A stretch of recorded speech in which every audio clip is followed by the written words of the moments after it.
अब हम संकेत बिंदु के आधार पर इस कहानी को समझते हैं। आज आप इस कहानी का आनंद लेंगे क्योंकि आपका बचपन इसमें आपको याद आएगा। इस कहानी को ध्यान से समझना है बच्चे। जो हम सोचते हैं वो इस कहानी में गुरदयाल ने कहा है। यहाँ पर वो सभी बातें कही हैं जो बच्चों को अच्छी लगती हैं, जो अध्यापकों को अच्छी लगती हैं वो नहीं कही हैं, जो बच्चों को अच्छी लगती हैं वो सभी बातें कही हैं जो आपके साथ संबंधित हैं, जो आपके संबंध को आगे बढ़ाती हैं, अर्थात आपके बचपन की शरारतों के साथ साथ आपका भविष्य भी जुड़ा हुआ है। आपने इस पाठ को संकेत बिंदुओं के आधार पर बहुत ही ध्यान से सुनना है और समझना है। पहला संकेत बिंदु गुरदयाल क्या कहते हैं कि सबका बचपन एक समान होता है। ये बात सही है बच्चे। बचपन में सभी बच्चे एक जैसे होते हैं। किसी में बैर भाव जात पात ये सभी कुछ नहीं होता है। सभी को सभी अच्छे लगते हैं, सभी मिलकर खेलते हैं। किसी में क्रोध नहीं होता है, किसी को गुस्सा नहीं आता है, गुस्सा आता है तो भूल जाता है। सभी का बचपन एक जैसा होता है। सभी बहुत आनंद के साथ खेलते हैं। सभी को ऐसा लगता है कि इसने एक बात कह दी तो उसको मारेंगे, लेकिन थोड़ी देर के बाद वो भूल जाएंगे और उसके साथ खेलने लग जाएंगे। अगर माँ बाप भी मारते हैं ना कि तू खेलने क्यों गया था, अगले दिन वो बात भूल जाएंगे और वो खेलने चले जाएंगे। बचपन कैसा होता है? बहुत ही चंचल होता है और बचपन में बातें याद नहीं रहती हैं और बचपन हमेशा ऐसा होता है जिसमें व्यक्ति आनंद लेता है। इसलिए तो कहा गया सपनों के से दिन, ये बचपन के दिन कभी भुलाए नहीं जा सकते हैं। इसलिए यहाँ पर ये कहा गया कि सबका बचपन एक समान होता है, ये भूलने वाला नहीं होता है। जब हम बड़े हो जाते हैं ना बच्चे, तो हम बचपन को याद करके खुश होते हैं कि हमारा बचपन कितना अच्छा था। इसलिए गुरदयाल ने कहा कि सबका बचपन एक जैसा होता है। उस समय ये नहीं होता कि हमें बहुत सारे कपड़े चाहिए, मुझे ऐसा चाहिए, ऐसा चाहिए, ऐसा नहीं होता है। सभी को ऐसा लगता है कि मुझे खेलना चाहिए, बस खेलने में उन्हें बहुत आनंद आता है। उसके सिवाय उन्हें क्रोध ये चीजें उनके दिमाग में नहीं होती हैं। सभी को वो एक समान समझते हैं। इसलिए लेखक ने कहा कि सबका बचपन एक समान होता है। दूसरा संकेत बिंदु क्या है? पढ़ाई के प्रति अभिभावकों की अरुचि। इस पाठ में गुरदयाल ने ये दिखाया कि कुछ अभिभावक, कुछ माता पिता ऐसे होते हैं जो बच्चों की पढ़ाई में रुचि नहीं लेते हैं। वो स्कूल गए, उन्होंने क्या पढ़ा, क्या सीखा, उनमें इसकी रुचि नहीं होती है। वे सोचते हैं कि जैसे हम दुकान पर बैठे हैं, बड़े होकर ये थोड़ा सा पढ़ेंगे और फिर दुकान पे बैठ जाएंगे। उनके भविष्य को उज्जवल करने की चाह उन अभिभावकों में नहीं होती है।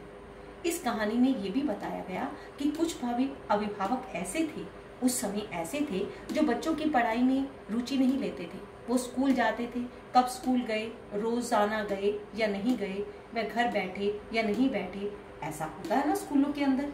कई बच्चे ऐसे करते हैं कि 7-7 दिन एब्सेंट हो जाते हैं, लेकिन अभिभावक इस बात की चिंता नहीं करते हैं।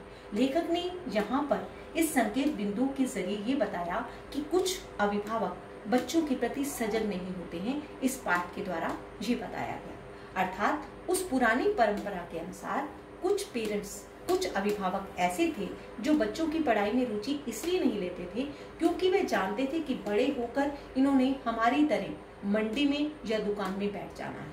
उनकी रुचि इसलिए पढ़ाई की तरफ नहीं थी। यहाँ इस संकेत बिंदु के जरिए गुरदयाल ने पुरानी परंपरा को आपके सामने रखा है। अब अगले संकेत बिंदु के द्वारा लेखक के बचपन के साथियों की बोली में असमानता। अब ये पॉइंट ध्यान से सुनना बच्चे। जो लेखक था उसके जो बचपन के साथी थे वो राजस्थान और हरियाणा के थे। अब उसे ये भाषा समझ में नहीं आती थी, लेकिन जब वे खेलने जाते थे ना तो ये भाषा समझ में आ जाती थी। आप इस बात से हैरान होंगे कि मैम ये क्या कह रही हैं। बच्चे ये देखो, ये राजस्थान और हरियाणा की भाषा उसे समझ में नहीं आती है, लेकिन खेलने में उसे हर भाषा समझ में आ जाती है। क्यों? रुचि किसमें है? खेल में। इसलिए जो वो बात कह रहा है वो आसानी से समझ जाता है। इसलिए उन्होंने इस संकेत बिंदु को इसके जरिए ये समझाना चाहा कि बचपन में लेखक के बचपन के जो साथी थे वो उन जैसी भाषा नहीं बोलते थे, उनकी भाषा में असमानता थी, अर्थात वो राजस्थान और हरियाणा के थे।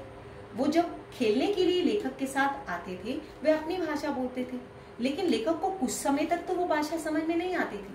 लेकिन थोड़ी देर के बाद वे उसके आदी हो जाते थे और वह भाषा उन्हें समझ में आने लगती थी। यहाँ लेखक क्या कहना चाहता है? लेखक ये कहना चाहता है कि जिस चीज में आपकी रुचि है उस चीज को आप ना चाहते हुए भी समझ जाते हैं। तो अगर मैं इसका दूसरा पहलू उठाती हूँ कि अगर आप पढ़ना नहीं चाहते, आपकी रुचि पढ़ाई के अंदर नहीं है, अगर आप अपने भविष्य को उज्जवल बनाना चाहते हैं तो आप अपनी रुचि पढ़ाई के अंदर ला सकते हैं। अब लेखक ने दो अर्थों के साथ, दो पहलुओं के साथ इस कहानी को जोड़ रखा है। तो आपने इस कहानी को ध्यान से समझना है। जो आप कर रहे हैं वो लेखक कह रहा है, जो आपको अच्छा लग रहा है वो लेखक कह रहा है, लेकिन दूसरा पहलू भी वो साथ साथ रख रहा है। अब अगली बात कहता है अगले संकेत बिंदु के द्वारा, स्कूल का वातावरण कब अच्छा लगता है? स्कूल जाना किसी को अच्छा नहीं लगता है, लेकिन स्कूल का वातावरण सभी को अच्छा लगता है। जब रिसेस होती है, जब सभी आपस में दोस्त मिलते हैं, जब खेलते हैं, तब वो वातावरण अच्छा लगता है। स्कूल का ग्राउंड अच्छा लगता है, स्कूल में खेलना अच्छा लगता है, जब परेड होती है तब अच्छा लगता है, जब डांस होता है तब अच्छा लगता है। लेकिन ऐसे स्कूल में जब पढ़ाई करने के लिए बच्चे जाते हैं तो उन्हें वो अच्छा नहीं लगता है। लेकिन स्कूल का वातावरण कुछ कारणों से बच्चों को अच्छा लगता है, इसलिए वे स्कूल के अंदर जाते हैं। अब लेखक दूसरा पहलू उठाता है कि स्कूल का वातावरण बच्चों को अच्छा लगता है, वहाँ की हरियाली, वहाँ का ग्राउंड, ये सभी चीजें बच्चों को अच्छी लगती हैं।